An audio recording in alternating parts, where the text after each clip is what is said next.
Bon, alors je veux dire à tout le monde, Erev Tov, comme cette vidéo, elle va aussi en ligne, et j'ai beaucoup de gens qui, Baruch Hashem, m'ont donné cette semaine j'ai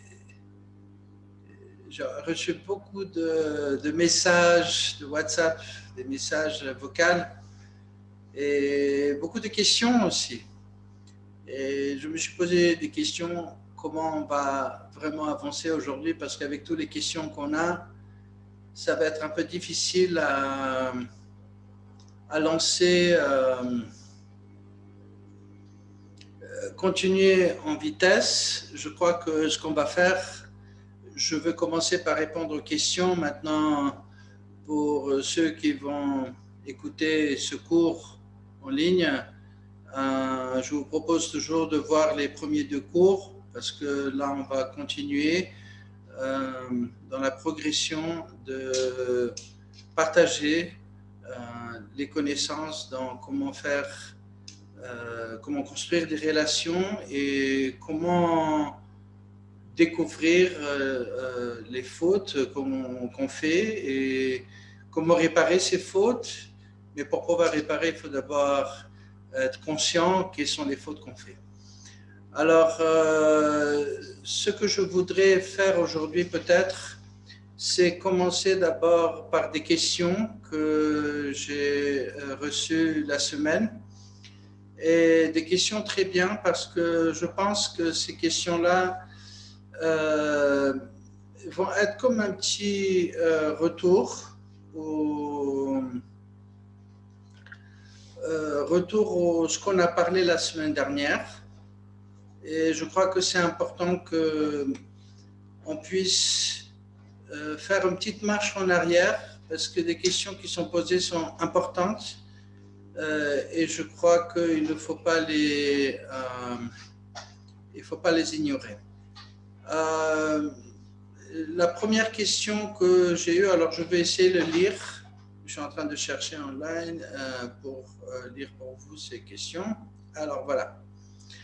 La première question qui se pose, c'est une personne qui m'a demandé, il dit, je me rends compte que mon conjoint est un codépendant dominant. Donc on a parlé la dernière fois dans le cours que les codépendants dominants, ils vont toujours au départ jouer les codépendants subdominants. Donc ils vont jouer les faibles. Et après, dès que le conjoint va devenir adouci, assoupli par l'amour qu'il reçoit, donc le codépendant dominant, il va prendre sa force et il va commencer à contrôler le conjoint. Ce que j'ai dit la dernière fois, le codépendant dominant, il est vraiment une fine ligne entre les pervers narcissiques et les codépendants dominants. Donc, la personne me demande, et je souffre beaucoup à cause de ça, quoi faire? Ça, c'est une question. La deuxième question que j'ai reçue, je suis marié depuis 7 ans avec une personne qui souffre de la codépendance. Je ne sais pas, est-ce qu'il s'agit de dominant ou subdominant, mais la question se pose, où est la limite de l'émouna dans une relation? Jusqu'où il faut souffrir? Je n'arrive pas à faire comprendre mon conjoint que notre couple n'est pas dans un bon état. J'aimerais avoir votre avis. Une autre question que j'ai reçue, j'en ai eu plein. J'ai vraiment sélectionné des questions qui vont être assez représentantes des questions communes sur la codépendance. Alors, ma mère est une codépendante dans sa relation avec moi. Je dois commencer les shidduchim. Je ressens qu'elle essaie de contrôler toutes mes décisions et mes goûts, qui en conséquence me repoussent d'envie de sortir en shidduch. Et encore une fois, merci de me donner c'est une longue lettre. Donc, on va s'adresser à cette question aussi. Et la quatrième que j'ai eue, la codépendance, est-il possible de la soigner? Si oui, alors comment? Bon, ça, c'est les questions que j'ai reçues dans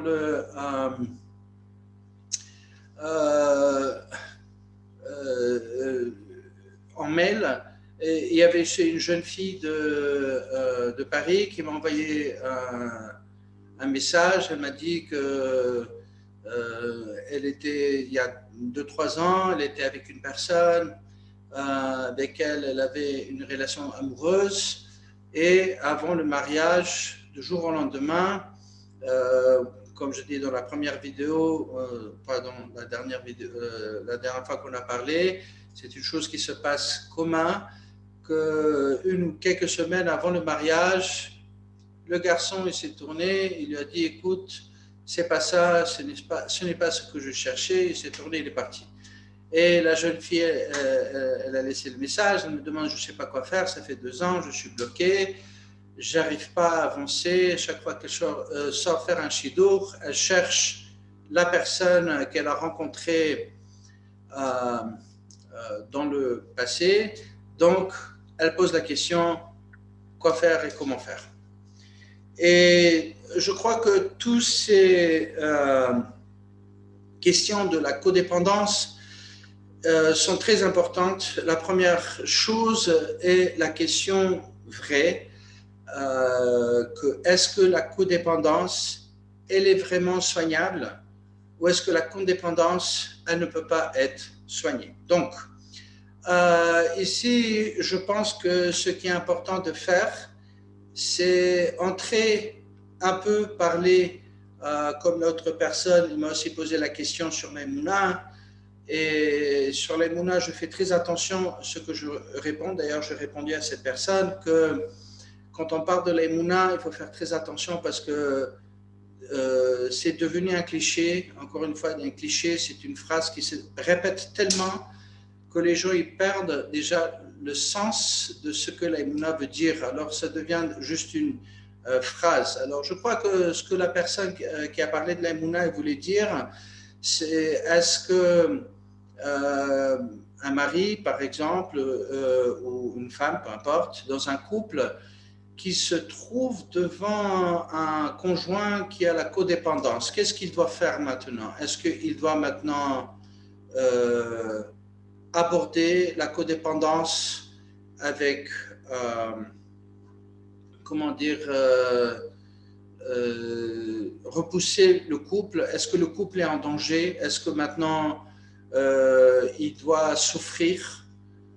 Est-ce qu'il doit maintenant se taire et dire parce que c'est vrai qu'on n'est pas ici pour casser les couples, mais j'ai répondu à cette personne que l'aïmouna est une chose très importante, mais pour comprendre l'aïmouna, il faut un grand degré de la Torah de compréhension. Donc ici, ce qu'on a besoin de faire, c'est comprendre certains principes de base, comment l'aïmouna vraiment elle entre là-dedans. Parce que comme j'ai dit la dernière fois, la codépendance avec Kadosh Baruch Hu, elle est nécessaire.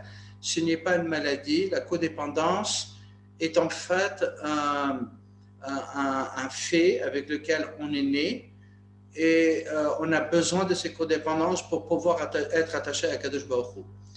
Et vraiment, maintenant, quand il y a un problème à la maison, il faut savoir comment régler les problèmes. Donc, ce cours n'est pas ici pour casser les couples, ni créer des problèmes de shalom bayit. On est ici pour ouvrir une conscience, pour pouvoir travailler sur quelque chose. Une grande réponse d'abord sur la codépendance, c'est de savoir que la codépendance n'est pas innée, ce n'est pas une maladie, c'est une habitude apprise. Quand je parle des habitudes apprises, ça veut dire c'est quelque chose qu'on a appris d'être. C'est pas quelque chose qu'on est né avec. Je parle de la codépendance que l'est en excès, que l'est en manque, qui n'est pas en équilibre. Donc, pour comprendre le problème de la codépendance, je veux donner une petite avance dans la compréhension de ce que les sages ils ont parlé, peut-être pourquoi la codépendance, elle se met en marche.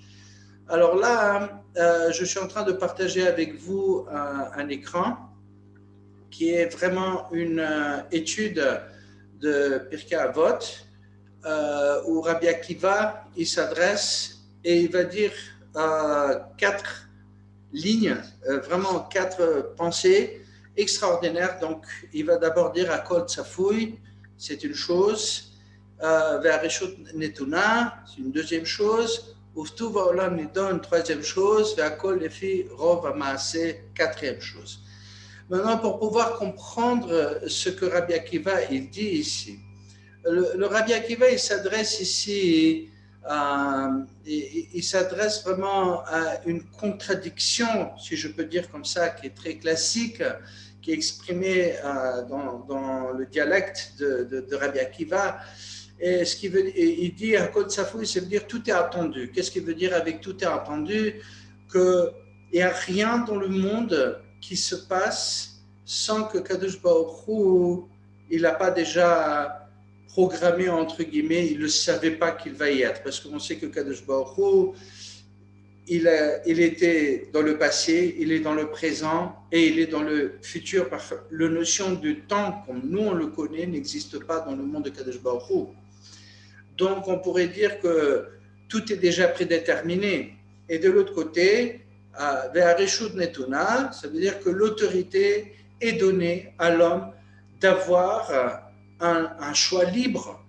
Alors, si tout est prévisible, une personne n'aurait pas le choix libre de choisir quelque chose. Et de l'autre côté, si ces choix sont prévisibles, s'ils sont effectivement libres, pardon, alors comment peut-il être, d'accord, que comment on peut concilier avec la connaissance absolue de Dieu?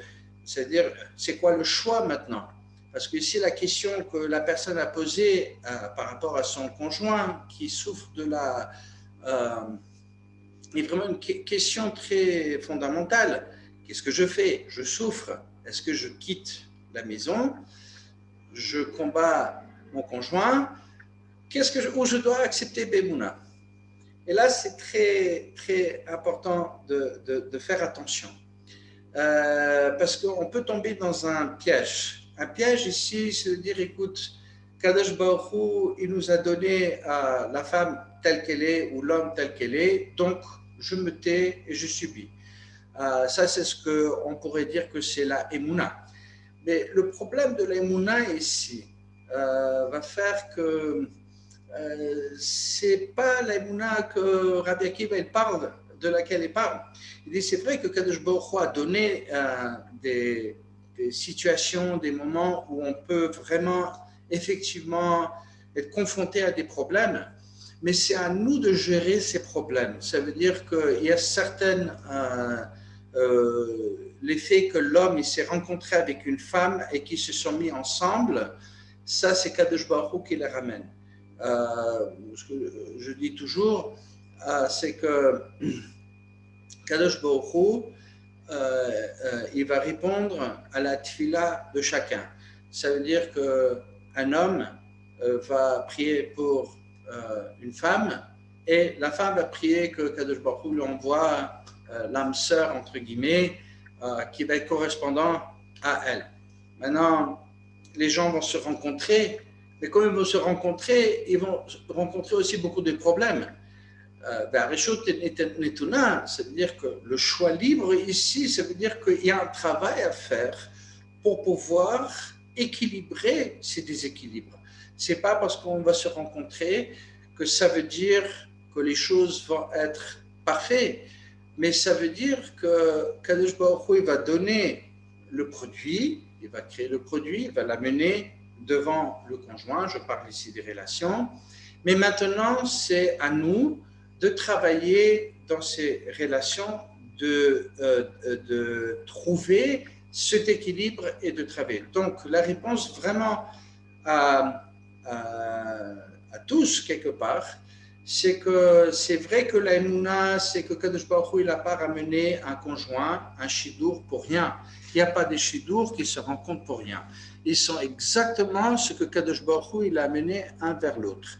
La question, c'est comment on va travailler. Maintenant, c'est clair que ici, le conjoint, il est en manque et que le conjoint, il souffre.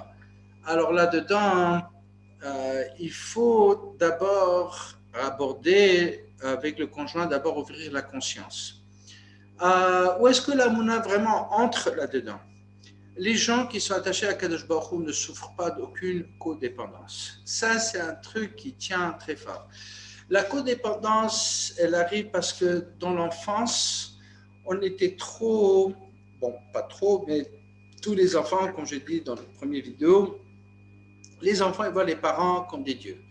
Et comme ils les voient comme des dieux, dès qu'il y a des problèmes avec les dieux, s'il y a des conditions d'amour, comme des fois les parents ils vont dire, si tu ne fais pas comme ça, alors on va faire comme ça, si tu n'arranges pas ta chambre, tu vas être puni, et on va faire toutes sortes de conditions. Et ces conditions-là vont faire que les enfants puissent grandir dans des...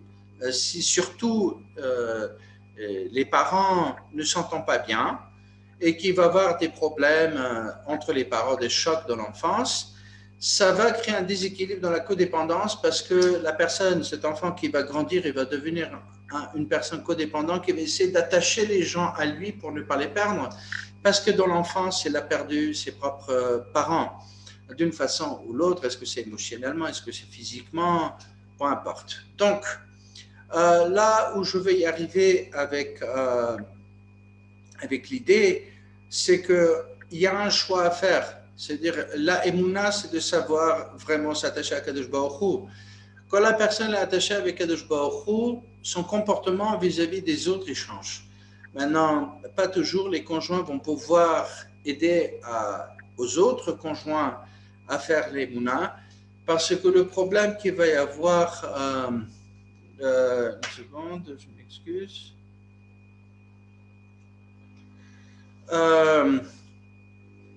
Donc, ici, il y a beaucoup de... je m'excuse.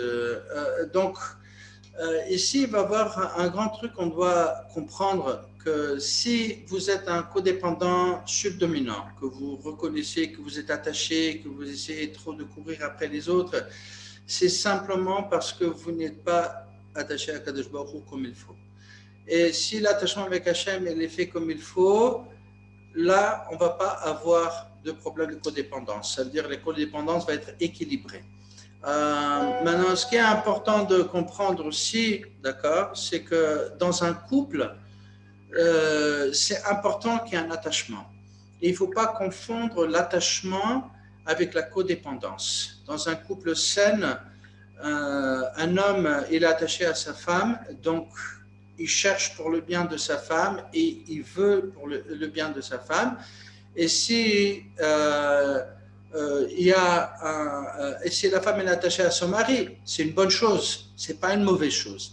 Là où la codépendance elle est compliquée, c'est quand il y a un système de contrôle qui va se faire, ça veut dire même les subdominants vont contrôler les autres avec leur faiblesse et le dominant va contrôler les autres avec leur force.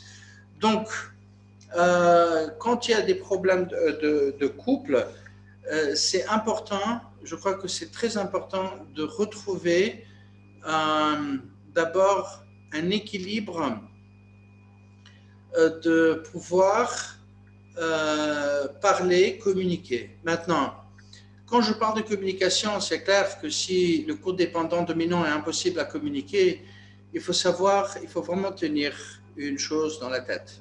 Un autre endroit de Pirkei Avot dit que le Ati Baz Lekol Adam, il dit ne sois pas bisayon, ne fais pas la honte à aucune personne. Et la façon que c'est écrit Atibaz la kol adam, au lieu de dire Atibaz la adam. Il ne faut pas être en manque de respect pour aucune personne. Et pourquoi? Parce qu'en fait, les gens qui n'ont pas de respect pour les autres, c'est les gens qui n'ont pas de respect pour soi-même. Et comme ils n'ont pas de respect pour soi-même, alors automatiquement, ils vont avoir un temps compliqué avec les autres. Chaque fois qu'on se trouve dans un système de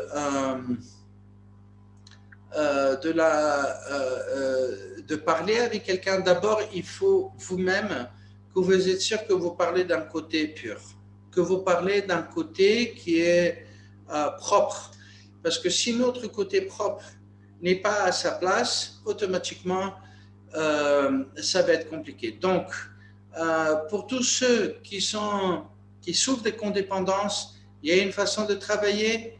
Encore, je répète, ce n'est pas une maladie, c'est un problème qui est appris avec le temps, et de la même façon qu'il a appris, c'est un problème qui peut être défait. Comment le défaire? Il faut parler à la personne et simplement confronter avec des questions la personne. Maintenant, il ne faut pas confondre la codépendance, s'il vous plaît, avec un problème de manque de responsabilité. Dans les couples, il y a pas mal des conjoints qui ne sont pas responsables. En fait, ce n'est pas un système de contrôle, c'est que, quelque part, comme on dit en français, ils s'en foutent de faire quelque chose ou de ne pas faire quelque chose. Là-dedans, c'est un travail de Kirov, ça veut dire qu'il faut doucement approcher, parler, communiquer, amener la conscience au conjoint. Avec du respect, le conjoint va réagir à ça. Ce que je veux dire ici, c'est important aussi pour la jeune fille qui est en trouble, parce qu'elle n'arrive pas à retrouver un nouveau shidur, parce que dans chaque shidur, elle cherche la personne qu'elle a aimée, qui l'a quittée brusquement, et bon, c'est dur. Tout d'abord, dans des situations comme ça, il faut avoir un deuil, il faut faire un deuil. C'est-à-dire pour cette jeune fille et pour tous ceux qui se trouvent dans des situations où ils étaient quittés par les gens aimés, il faut faire un deuil. Un deuil veut dire quoi? C'est d'abord d'accepter, c'est vraiment comme un mort. Quand il y a quelqu'un qui part, c'est comme il y a quelqu'un qui est décédé. Et ne faites pas de faute de croire que parce que vous étiez quelques mois, ou 3 mois, ou 6 mois, ou 8 mois, que c'est rien. S'il y avait une connexion dans un shidur pendant quelques mois qui était très fort, ça peut être égal à 2 ans de mariage chez quelqu'un d'autre. Donc, ce qu'il faut faire, c'est vraiment faire un deuil.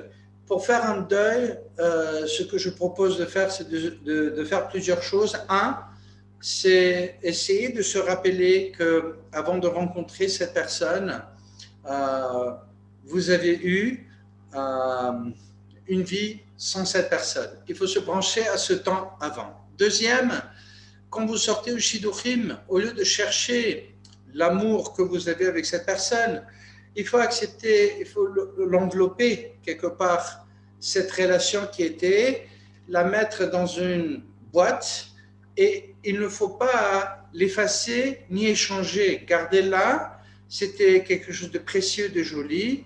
Il faut le mettre dans une boîte, et quand vous allez voir quelqu'un d'autre, c'est rencontrer vraiment quelqu'un d'autre, pas quelqu'un qui est comme cette personne, parce qu'il n'y a personne qui est comme cette personne. Maintenant, ce qu'on va avancer ici dans ce, comment s'appelle, dans ce cours, et ça c'est justement pour toutes ces jeunes filles qui sortent faire des shidurim, on doit comprendre de quoi il s'agit et qu'est-ce qu'on doit faire pour créer justement un shidur qui est fonctionnel. Donc, la première chose que je veux aujourd'hui vraiment entrer là-dedans, c'est comprendre un principe. C'est que dans toutes les relations qu'on a, on est dans des problèmes de besoin. Et parce qu'on est dans des problèmes de besoin, bon maintenant, moi ce que je voudrais faire avec votre permission, c'est reprendre un peu ce qu'on a parlé dès le départ, parce que chaque fois on va faire ça, c'était juste pour répondre. J'espère que ce que j'ai dit va répondre aux questions de tous ceux qui me posent des questions sur la codépendance, et je vois que c'était un cours qui a touché beaucoup de gens, et c'est vrai que c'est un domaine qui n'est pas vraiment connu aujourd'hui, et il est temps de parler de ça parce qu'on souffre de ça et on fait les autres souffrir à cause de ça. Donc, si on a la conscience, encore une fois, c'est un travail personnel. Si vous connaissez qu'est-ce qui cause cette codépendance, vous allez pouvoir vous débarrasser de tout ça. Alors, pour tous ceux qui se branchent aujourd'hui, je voudrais me présenter parce qu'il y a des gens qui ne me connaissent pas peut-être personnellement. Je suis David Athias et je suis le fondateur de l'énergétique intégrée. Et je crois que dans tous ces presque 17 ans de travail, j'ai acquis beaucoup de connaissances et Bezrat Hashem que je veux pouvoir vous partager. Également, je fais une petite annonce pour ceux qui s'intéressent en ligne, qu'il y a un groupe, des cours qui m'ont commencé, Bezrat Hashem, bientôt. Et c'est des cours de l'énergétique intégrée et j'étais demandé par mes associés de Paris et de Marseille de parler un tout petit peu sur ça. Donc, pour ceux qui voudraient vraiment avoir plus des informations, ça c'est un cours qui va commencer à peu près dans un mois, plus moins. On va faire un cours par Zoom et mes associés vont aider en France pour travailler sur les mains. Donc, on va faire un travail ensemble et si Dieu veut qu'on va voir de belles choses. Bon, pour ceux qui voudraient bien avoir plus d'informations,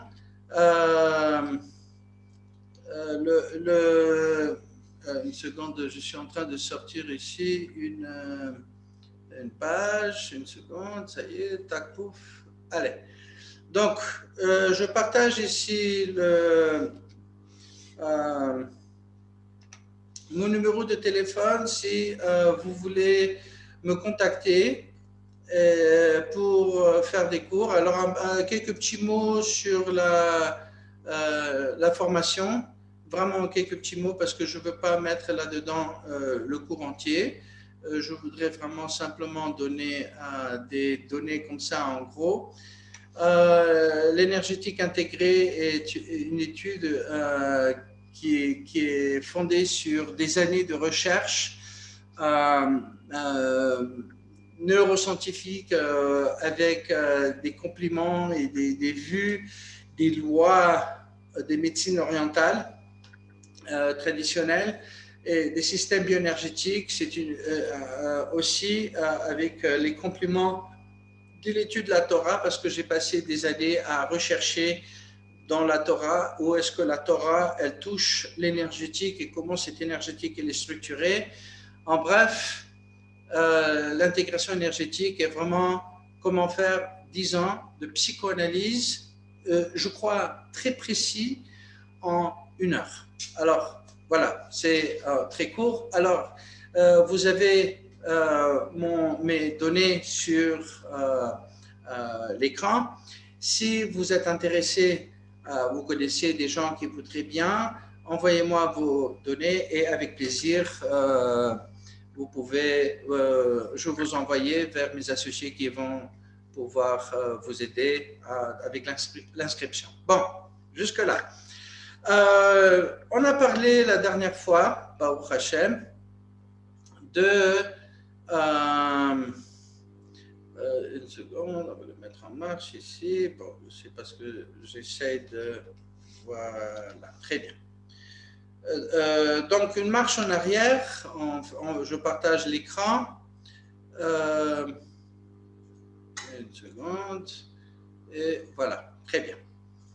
Alors, on a parlé la première fois, c'est le premier vidéo, qu'il faut aligner les intentions, les engagements, comment trouver la vérité intérieure, qu'est-ce qu'on est vraiment capable d'accomplir. Le prochain truc qu'on a vu la dernière fois, c'est que ce qu'on doit préparer, et c'est de là où on est tombé dans toute l'histoire de la codépendance, parce que dans une relation, ce qui est important, c'est vraiment arriver à apprendre à s'écouter. En fait, ce que j'ai écrit ici, c'est pas des clichés. Je vous ai dit la première fois que je ne supporte pas les clichés ces webinaires, le but, il est de donner en simplicité des choses peut-être compliquées, mais aussi des clés comment sortir de codépendance. La première chose qu'on a dit, il faut s'apprendre à s'écouter, à se connaître, à se comprendre, pour pouvoir vraiment se connecter à l'autrui. Et comme il dit Rabbi Akiva, si tu ne sais pas t'aimer, tu ne vas pas pouvoir aimer ton prochain. Une des choses qui est importante de comprendre, c'est que quand on va parler des connexions avec ce que moi j'appelle des âmes sœurs, parce que vous savez, comme je dis avant, Kadosh Baruch Hu, il répond à chacun. Et c'est pas parce qu'on prie à Kadosh Baruch Hu et que Kadosh Baruch Hu va nous amener ce qu'on a prié pour, je parle ici dans les relations, que ça veut dire que cette chose va rester avec vous. Il y a un travail à faire. Et Reshut Netuna, ça veut dire que si nous, on ne travaille pas à l'intérieur, on peut même perdre les âmes sœurs sans savoir. Et les gens, après, ils peuvent sortir et dire que j'ai prié, pourquoi tu ne m'as pas envoyé l'âme sœur? Et ils vont dire, mais je t'ai envoyé, mais tu n'as rien fait. Parce que c'est facile à quitter, c'est facile à casser. Et ce qui est compliqué de faire, c'est construire. Et pour pouvoir construire une relation, il faut d'abord que moi, à l'intérieur de moi, je suis construit d'une façon. Alors, qu'est-ce que c'est les choses que les autres vont sentir pour vous pour avoir cet amour, entre guillemets, éclatant? C'est que c'est ce qu'on appelle l'admiration. Ramchal, il donne une équation extraordinaire. Rabbi Chaim Moshe Luzzatto il nous dit la définition, qu'est-ce que c'est l'amour? Il dit, regarde, quand il y a une personne qui va faire du chesed à une deuxième personne, ce qui va sortir de cette personne, c'est ce que nous, on appelle l'amour. Ça veut dire quoi? C'est comme une voiture, quand elle va entrer dans un tournant, il va avoir des forces de G, je ne sais pas quoi, qui vont coller tout le monde à la fenêtre. Cette réaction, c'est ça qui s'appelle l'amour. Il dit Ramchal, quand une personne va être dans la bonté, dans la gentillesse, et qu'il va donner à l'autre personne va automatiquement réagir avec ce qu'on appelle l'amour. Et c'est ça qui va faire que les gens vont dire, j'adore mon Rav. Pourquoi il adore son Rav? Parce que le bien que son Rav va lui faire, la connaissance qu'il va avoir, va lui faire tellement de bien qu'il va avoir tout de suite la sensation d'amour et d'admiration pour ce Rav. Et là, il faut faire très, très, très, très attention parce qu'il y a beaucoup de gens qui se trompent en pensant que il faut qu'il y a une personne qui est admirable et que l'autre, il est dans la position de dire « Ah, comme t'es beau ». Ça ne marche pas comme ça. Il faut de deux côtés l'admiration. Et l'admiration, elle ne vient pas par seulement des pensées, parce qu'il y a des gens qui pensent très bien. L'admiration, elle vient par des actes. Et si les actes ne viennent que d'un côté et pas de l'autre côté, alors il va y avoir un qui va admirer l'autre, mais l'autre ne va jamais admirer le premier. La deuxième chose où cette admiration va aller, c'est par rapport à vos engagements et objectifs. Ça veut dire qu'une personne il a un sens dans la vie, une personne qui sait où est-ce qu'il veut y arriver dans sa vie, la personne qui a tracé une idée, un point où est-ce qu'il veut arriver, cette personne qui s'est engagée dans ses objectifs, c'est la personne que les autres vont l'admirer. Et dans les couples, très souvent, les gens ils perdent un peu les engagements, les objectifs, parce que l'objectif devient ramasser de l'argent, l'objectif devient quelque chose qui va être de vie de jour au jour, ramener les sous, préparer à manger, habiller les enfants, donner aux enfants, des fois même dans la relation entre l'enfant et la maman, il peut avoir aussi un problème grave. je raconte toujours une histoire où j'avais une fois une maman qui est venue avec un enfant de 14 ans, 15 ans, et elle est assise et elle me dit, écoute, je fais tout pour mon fils, je lui paye pour aller au scout, l'école, les habits, tout ce qu'il demande, je fais tout pour lui. Et lui, il me répète en permanence que je ne l'aime pas, je ne comprends pas, faites-lui un traitement. Et vraiment, hein, c'est une histoire à Paris, je me rappelle, je me suis dit, mais il y a vraiment quelque chose qui ne va pas. Et quand je parle avec le garçon, je lui dis, mais c'est quoi ton problème? Et il me dit, ben, écoute, j'ai un problème. Et donc sa mère, elle dit, elle ne m'aime pas, elle pense qu'elle m'aime. Et elle devient en panne, elle pleure et je ne sais pas quoi. Et j'ai fait ce traitement et je n'ai pas compris c'est quoi le problème que lui, il a. Comment il peut dire qu'il n'aime pas? Bon, je fais un traitement, mais j'ai dit à la maman quand même de venir dans 2 jours, elle faire un traitement aussi. Parce que dans l'énergétique, on fait attention toujours quand on fait les traitements sur les enfants et les parents. C'est bien qu'il y ait un traitement enfant vers le parent et parent vers l'enfant pour créer comme un petit pont de connexion énergétiquement entre le parent et l'enfant. Et en fait, après j'ai compris une chose, parce que j'étais vraiment bouleversé avec cette histoire, et j'ai commencé à rechercher c'est quoi le problème de cette relation, comment ça se fait, parce que dans tout ce qu'elle dit, elle fait tout pour lui. Et de l'autre côté, lui, qu'est-ce qu'il répète? Ma mère, elle m'aime pas. Et en fait, ici, il y a un truc très, très, très fin. Écoutez-moi bien. L'engagement, l'objectif de la maman ici, elle est de donner tout ce qu'il faut pour l'enfant. Mais il va manquer un petit truc. Un petit truc. C'est quoi? Vous allez voir que Yom Kippour, il vient après Rosh Hashanah. Rosh Hashanah, c'est le jour où Kadosh Baruch Hu, il juge le monde pour le bien, pour le mal, pour la vie, pour la mort. Donc c'est un jugement très dur. Et c'est un jugement qui dit, il faut se réjouir, mais en cachette, il faut craindre. Il faut faire tchouva, et c'est bien de faire tchouva à Rosh Hashanah parce que c'est un jour terrible. C'est pour ça qu'il s'appelle Yemé Anoraim. Nora, ça veut dire terrible. Mais ce qui est marrant, c'est que après ça, il y a le Yom Kippour. Qu'est-ce qu'on fait au Yom Kippour? On demande pardon, on dit on était des voleurs, on était des tueurs, on a fait ça, on a fait ça, on a fait ça, on a fait ça. En fait, imaginez-vous que un mari, il vient chez sa femme et il lui dit, écoute chérie, je voudrais faire Teshuvah, voilà, Rosh Hashanah se rapproche, je voudrais te dire tout ce qui est sur mon cœur. Elle lui dit, allez, vas-y. Alors maintenant, il commence à lui raconter qu'il s'est baladé avec toutes sortes de filles partout, je ne sais pas, elle était à Las Vegas et il a fait des choses, des horreurs.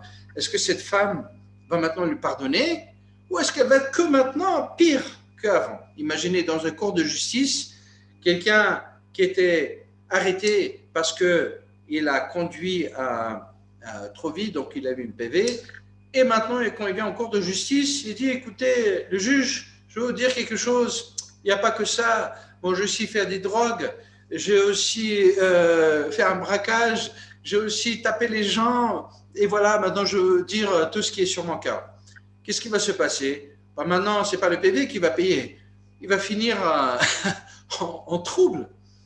Alors, comment ça se fait que le jour du pardon, après le grand cours de justice qui était à Rosh Hashanah, on va venir à Kadosh Baruch Hu, écoute, et on va commencer à énumérer des choses qu'on a fait que de lire. Ce qu'on lit, ça fait peur. Qu'on a violé, on a menti, on a volé, on a cassé, on a fait. Quelque part, logiquement, là, devrait être pire. Et en fait, qu'est-ce qui se passe? La vraie Mouna n'y est pas quand quelqu'un est bien. Parce qu'un enfant qui est bien, c'est facile à l'aimer. Un enfant qui réussit, tout le monde peut l'aimer. C'est pas difficile. Mais Kadosh Baruch Hu dit, regarde, si tu me fais confiance vraiment, tu vas me raconter les mauvaises choses. Parce que les mauvaises choses, je peux raconter que à quelqu'un avec qui j'ai une confiance totale. Et qui, je peux savoir que même que je lui dis mes problèmes, il va m'accepter, il ne va pas perdre le respect pour moi.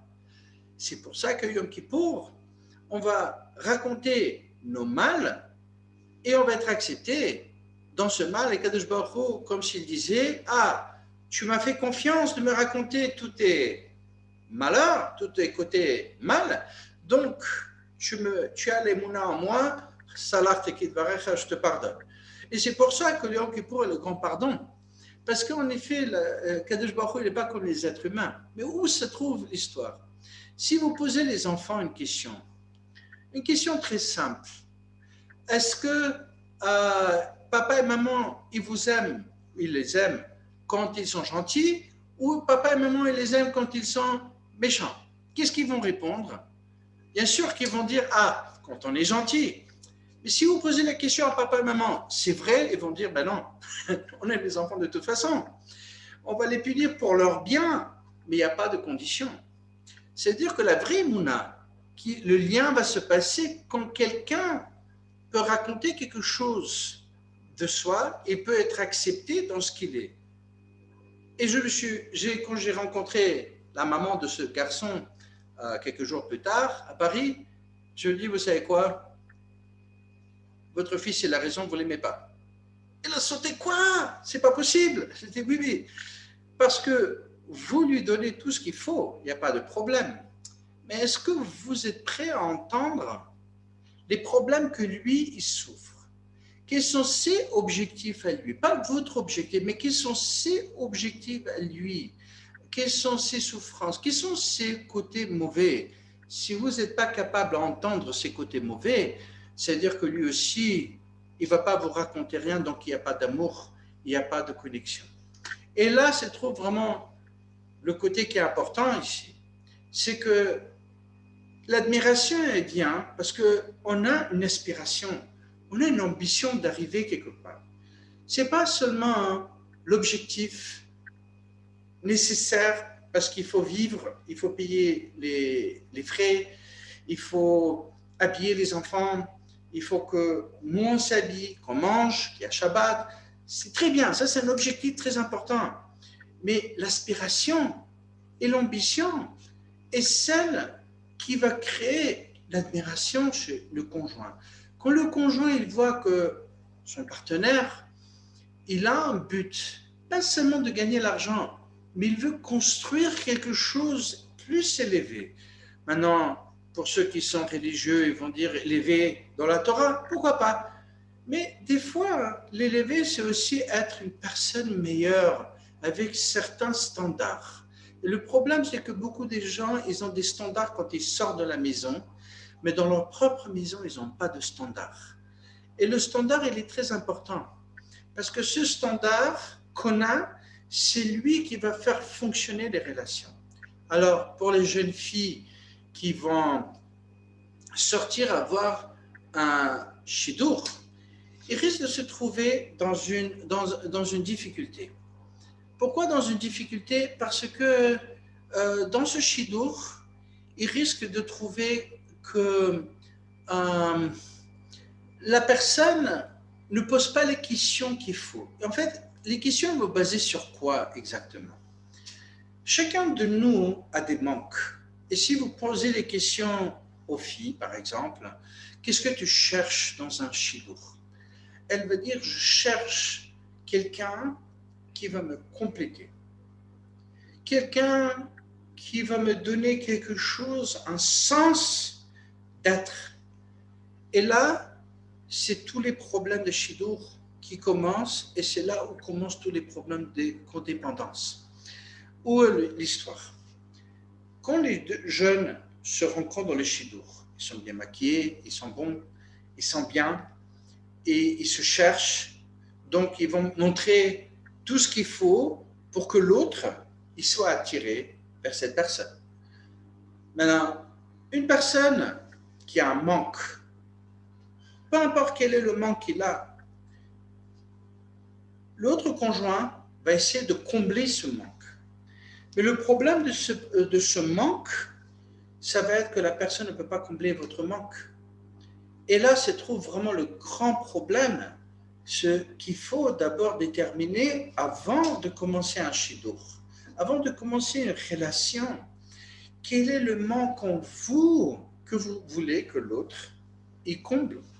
Parce que l'amour,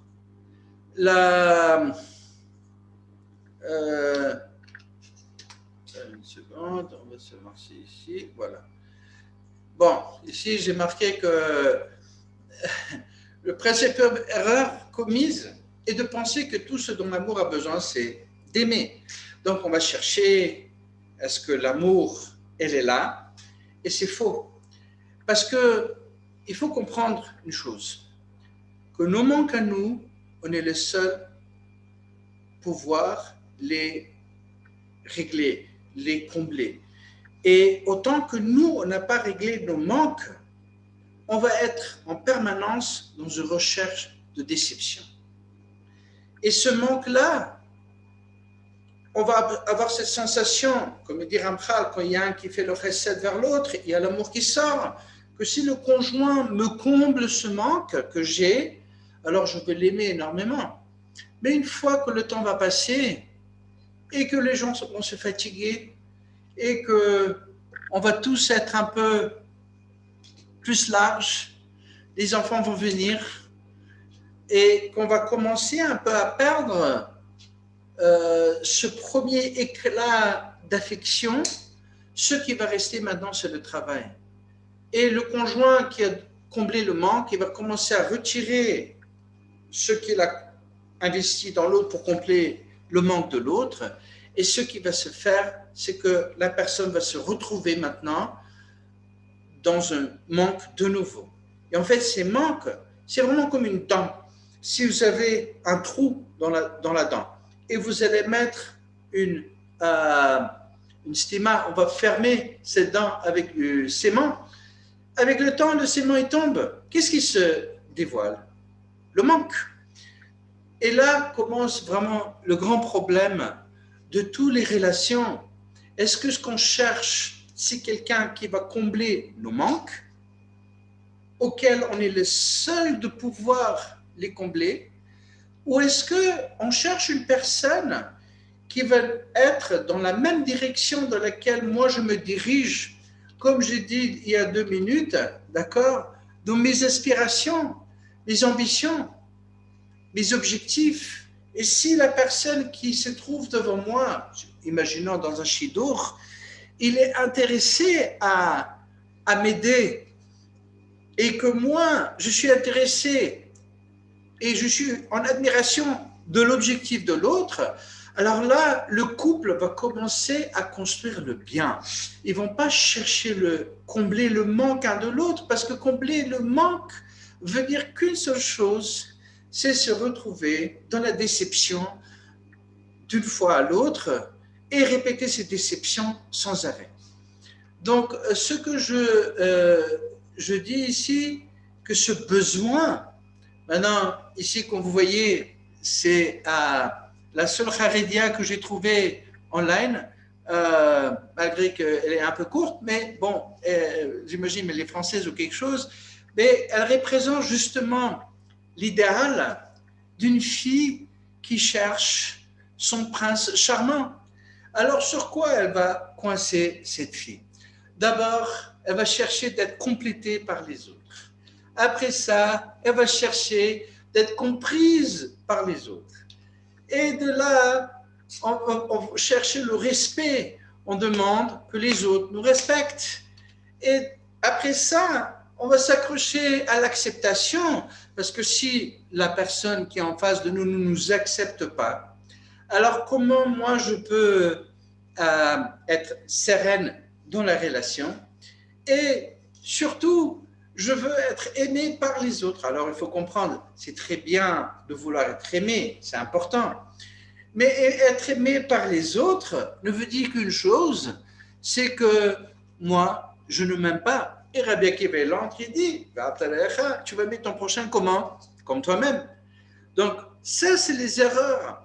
très commun où les gens, ils se cassent dans les relations parce qu'ils vont être en permanence dans une attente que c'est la femme. Moi, j'ai mis ici une jeune fille, mais ça pourrait être un jeune garçon. On s'attend des histoires, romantiques. Et ces histoires romantiques, elles finissent toujours pas bien. Pourquoi? Parce que le vrai besoin qui était ici n'était pas dans ceux qui sont marqués sur l'écran. Il faut que vous sachiez une chose, l'amour est importante. L'amour, c'est une connexion. Mais pour connecter à quelqu'un, il faut que j'ai en moi aussi un système d'amour vers cette personne, de respect vers cette personne. Mais si cette personne ne se respecte pas, et c'est là où je voulais vraiment répondre à cette jeune fille qui parlait dans la question qu'elle n'arrive pas à trouver un autre shidduch, et je crois que ça c'est très important. Très souvent, les gens, quand ils se font quitter par les autres, ils se sentent qu'ils ne sont pas beaux, ils sont plus beaux, ils ne sont pas aimables, ils ont un manque en eux. C'est possible, on a tous des manques. Même les plus jolis, ils sont en manque. Il n'y a pas de jolis, il n'y a pas des moches. Le seul joli moche qui existe dans le monde, c'est dans la tête.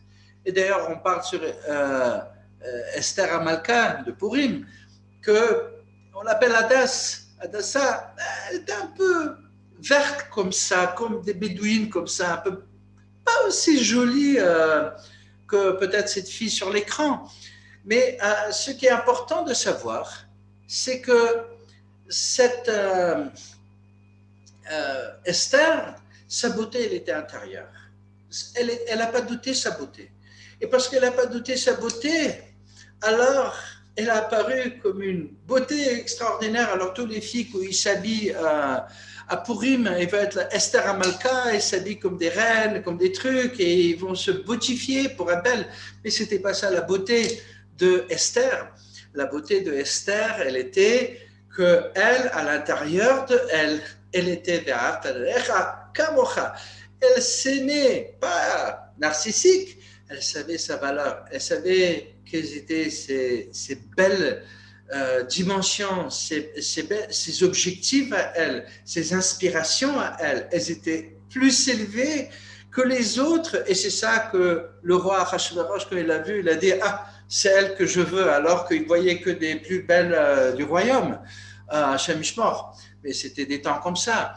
Donc ici, il y a vraiment une chose qu'il faut savoir, que si les gens qui s'attendent de leur conjoint, peu importe, est-ce que c'est marié, pas marié, cet homme qui a parlé qu'il souffre parce que sa femme, elle le maltraite et qu'il n'arrive pas à trouver, ne sait pas quoi faire avec elle, d'abord, avant de commencer à travailler avec vos couples, avec les enfants, vérifiez est-ce que vous êtes quelqu'un qui donne vraiment cette notion d'élever, que vous êtes élevé dans vos propres désirs d'être dans un niveau plus élevé d'existence. J'ai eu des enfants des rabbanim, monsieur Amim, je ne parle pas contre des rabbanim, encore une fois, je suis très respectueux. Des gens qui sont des tigres et chamans. Et les enfants, ils ont des problèmes et tout ça. Et quand je parle avec, j'ai eu récemment, je dis, mais c'est quoi le problème? Et il me dit, écoute, mon père, quand on mange, de quoi il parle? L'argent. Donc moi aussi, je veux faire du fric. Je veux de l'argent. Je ne veux pas aller à la yeshiva. Et quand je parle avec le père, je lui dis, écoute, le Rav est Talmid Chacham, alors qu'est-ce qu'il lui parle dans le... Il parle de l'argent parce qu'il y a une yeshiva, il faut payer les avrichim et tout ça. Il n'est pas en recherche pour les biens de ce monde-ci. Mais l'enfant, qu'est-ce qu'il entend? Ils sont assis sur la table. Et de quoi ils parlent? Le Rav et les autres rabbanim? Argent. Comment ils peuvent faire de l'argent pour ramener l'argent, pour payer les avrichim? L'argent. Et le gosse, il se dit, écoute, c'est quoi cette vie? Je vais aller à l'yeshiva, pourquoi? Pour être dépendant de quelqu'un? Je ne veux pas être un codépendant. Je vais faire moi mon fric et laisse tomber, je vais aller faire de l'argent. Et c'est important que dans la maison, vous êtes un exemple d'une réalité élevée et que les enfants, quand ils vous voient, ils savent que vous représentez, que les conjoints qui sont avec vous, ils voient que vous aspirez à quelque chose de plus haut vous-même et que vous tenez, vous, ce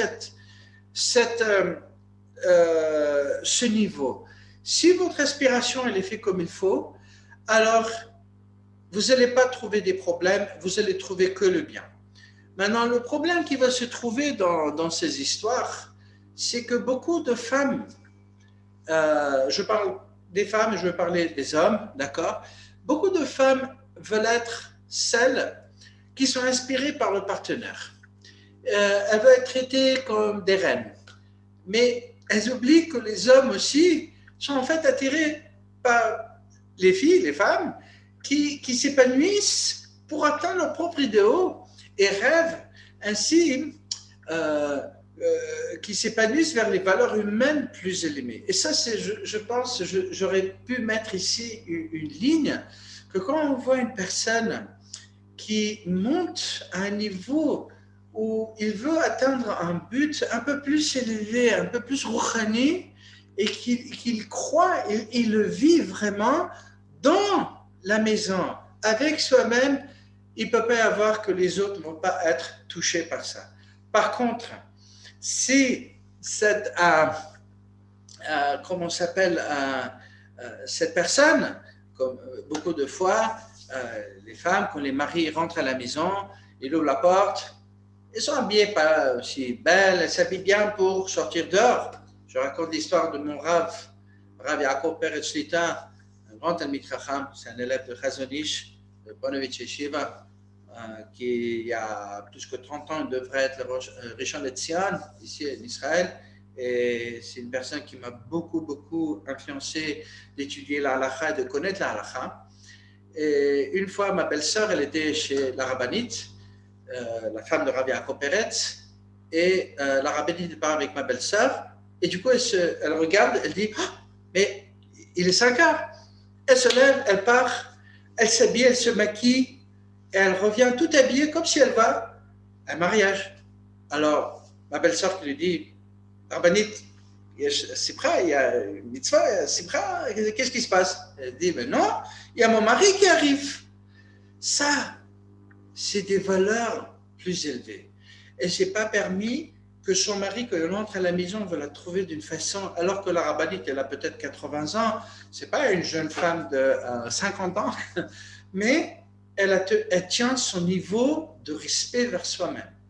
Donc, un message comme ça pour tous, si vous êtes la fille à la recherche du gars de rêve, qui, Bezrat Hashem, deviendrait votre âme sœur aimante, vous devez vraiment aligner vos valeurs sur votre statut de personne qui aspire à atteindre une éthique et une valeur supérieure.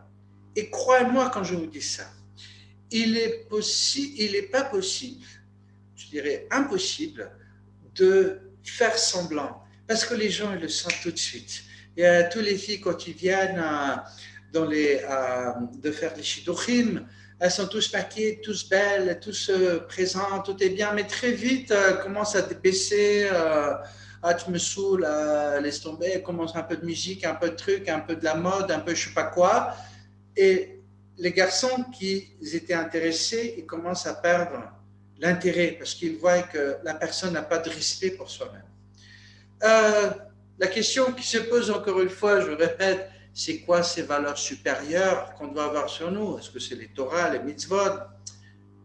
Oui, aussi. Vraiment, c'est la base de toutes les valeurs. Mais les valeurs plus élevées humaines, au niveau de comportement, elles font une petite référence à une idée qui représente la réalité de l'expérience, si je peux dire comme ça, humaine. Ça veut dire que, est-ce que je suis ouvert au changement? Est-ce que je suis prêt à améliorer moi-même?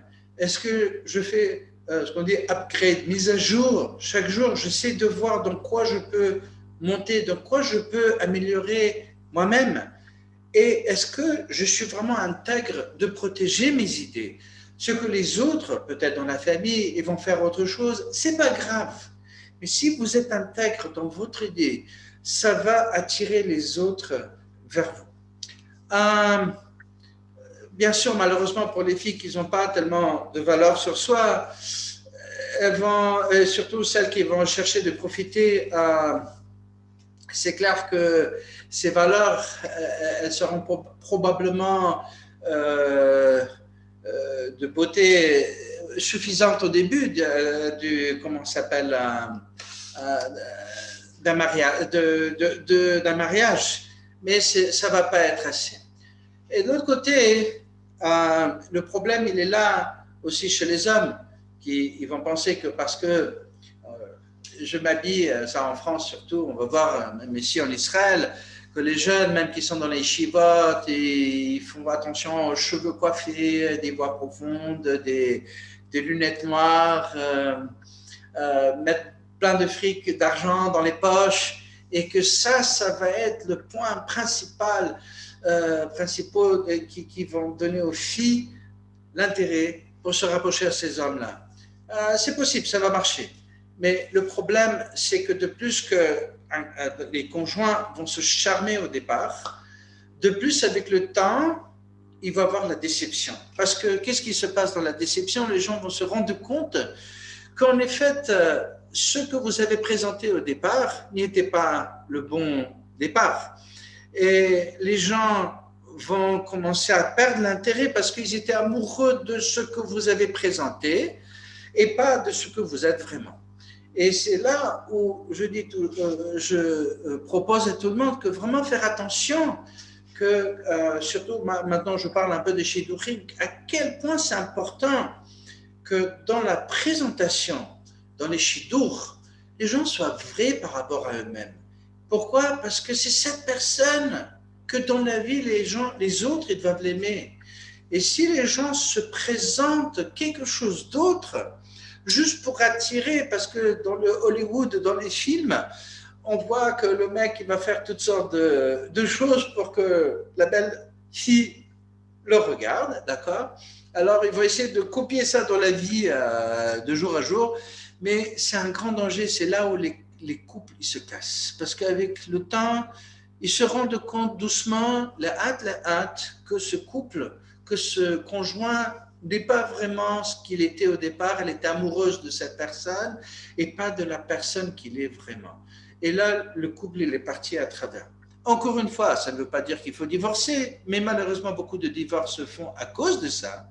Mais ça veut dire une chose, c'est qu'il faut communiquer à refaire, entre guillemets, même si il y avait des années de Shidour, de se réasseoir et reparler et ouvrir les vrais aspects de vous-même. Et d'abord, il faut que vous connaissiez vous-même et de trouver d'abord quelle est la chose en vous qui est admirable. Et vraiment s'accrocher à ce côté admirable. Parce que si on n'a pas ce côté admirable, nous, les autres ne vont pas intéresser par nous.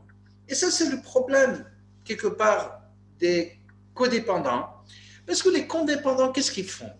Les codépendants, ils n'ont rien à donner. Que c'est dominant, que c'est les subdominants. Ils n'ont rien à donner. Alors peut-être, les dominants en général sont des gens qui sont intelligents, peut-être beaux, peut-être ils ont un beau corps, peut-être ils ont quelque chose d'extraordinaire, ils sont bons en maths, ils sont des bons médecins, je ne sais pas quoi. Mais eux, à l'intérieur de eux-mêmes, ils n'ont rien à donner par rapport à ce qu'eux, ils pensent. Ce n'est pas que c'est vrai. Alors, ils vont en permanence dans le contrôle pour essayer de contrôler, pour garder le conjoint. Le subdominant est la même chose, sauf que de l'autre côté, il n'a pas de valeur, donc il va essayer de plaire pour acheter sa valeur. Alors ici, vraiment, le message de ce cours, il est que c'est très important, d'abord, de déterminer qu'est-ce que vous vous attendez de vos conjoints, qu'est-ce que vous attendez de vos parents, qu'est-ce que vous attendez de vos enfants, qu'est-ce que vous attendez de tout le monde, Et posez-vous la question, est-ce que c'est vraiment eux qui doivent combler ce besoin ou est-ce que c'est moi qui ne veux pas prendre la responsabilité à travailler sur mes propres besoins? Et je ne peux pas promettre, mais je vous dis une chose, si vous, vous devenez quelqu'un qui va travailler sur comment combler ses propres besoins, votre connexion avec l'autrui va être comment je peux lui aider pour le l'élever, pour lui aider à fleurir. Et je veux aider à l'autrui, lui donner l'idée que lui aussi, j'ai besoin de l'aide pour aller vers le bien. Et ça, c'est l'histoire. Est-ce que la déception est la créatrice des déceptions? Est-ce que le bien est celui qui amène le bien? Commencez à travailler sur vous-même. Posez-vous la question, qu'est-ce que je cherche de mon conjoint? Est-ce que c'est lui qui doit me combler ou est-ce que c'est moi qui dois combler mes besoins? Bon, je crois qu'on va finir ici notre cours. J'espère que ce cours vous a parlé un peu. On va continuer la semaine prochaine au même temps. S'il vous plaît, parlez aux autres. Dans le online, j'ai beaucoup de réponses, Baruch Hashem, mais c'est vraiment un chesed de partager ces vidéos et aider les jeunes et les parents dans leur recherche.